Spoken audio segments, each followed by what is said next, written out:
អូនឈ្មោះបូឡាគូម៉ាបាហ៊ូ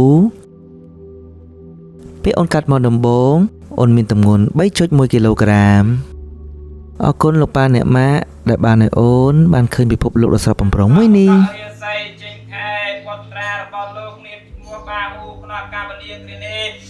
លោកបានចាប់លឹងនឹកឃើញដល់រកទេវតារកទេវតាភូមិទេវតាវត្ថុទេវតាបារមីវិជ្ជាទឹកម្ចាស់ដីដួងមលឹងព្រះវិញ្ញាណក្ខន្ធជាថោចតាគុំបាន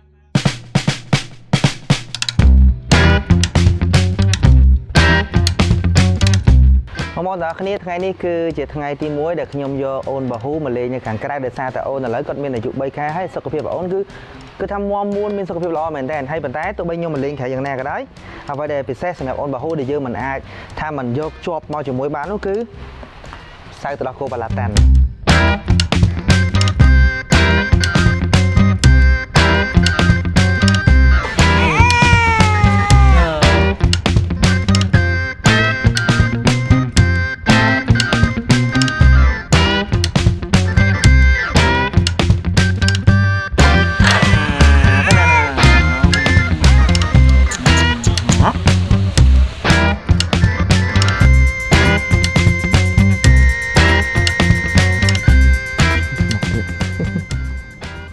គេលក់ស្រួលមែនតើបងប្អូនមិញខ្ញុំដាក់អូនញ៉ាំ3លេខគឺញ៉ាំអស់តែម្ដងឥឡូវគេលក់ស្រួលណាស់ខ្ញុំជឿថាប៉ាម៉ាក់គ្រប់រូបអារម្មណ៍អត់ខុសពីខ្ញុំទេគឺសប្បាយចិត្តនៅពេលដែលកូនយើងមានសុខភាពល្អ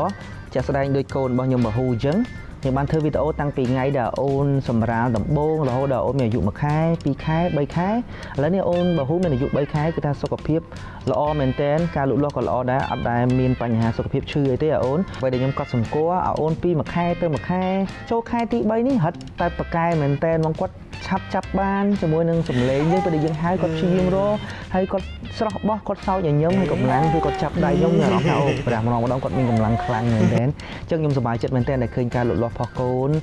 ពោពេញទៅដោយសុខភាពល្អហើយគីឡូបងប្អូនឥឡូវអូនឥឡូវនេះ3ខែគឺ77គីឡូហើយអញ្ចឹងមានការលូតលាស់រាងកាយគាត់គឺលូតលាស់មែនតើហើយសម្រាប់សុខភាពគេហៅថាផ្នែកកាពះពោះវៀនផងអូនចាត់តាំងពីថ្ងៃដែលសម្រាមម្ដងឥឡូវគឺអូនអត់ដែលមានបញ្ហាគេហៅថាទល់លាមកហើមពោះឬក៏រីអីទេអានេះគឺជាអ្វីដែលសំខាន់មែនតើហើយយើងក៏បារម្ភដែរប៉ុន្តែអូនអត់ដែលមានបញ្ហានឹងកើតឡើងទេដោយសារតែយើងបានជ្រើសរើសជាមួយនឹងបាឡាតាន់ដែលជាអាហារូបត្ថម្ភបន្ថែមពីលើទឹកដោះអ្នកម្ដាយអញ្ចឹងបាឡាតាន់គឺជួយច្រើនមែនទែនសម្រាប់ការលូតលាស់ DHA ធ្វើឲ្យអូនមានគេហៅថាការចងចាំល្អបញ្ញាវិញវៃក៏ដូចជាជួយបំពេញបន្ថែមនៅគេហៅថាប្រព័ន្ធការពារកាពះពោះវៀនធ្វើឲ្យអូនអត់មានបញ្ហាគេហៅថារីករូសឬក៏ទល់លាមកហើមពុះអីទេគឺល្អមែនទែនសម្រាប់បាឡាតាន់នេះចឹងវីដេអូនេះគឺខ្ញុំបាទចង់បង្ហាញអំពីការវិវត្តក៏ដូចជាការលូតលាស់ផងអូនតាំងពីខែទី1ខែទី2និងខែទី3ព្រោះអូនឥឡូវមានអាយុ3ខែហើយការលូតលាស់និងការវិវត្តផងអូនគឺមានភាពល្អប្រសើរមែនទែនដូចបងប្អូនបានឃើញក្នុងវីដេអូអញ្ចឹងកុំភ្លេចរងចាំទស្សនាវីដេអូអូនក្រោយៗទៀតអរគុណបាយបាយបាឡាតាន់គឺជាជម្រើសល្អសម្រាប់ប៉ាម៉ាក់គ្រប់រូប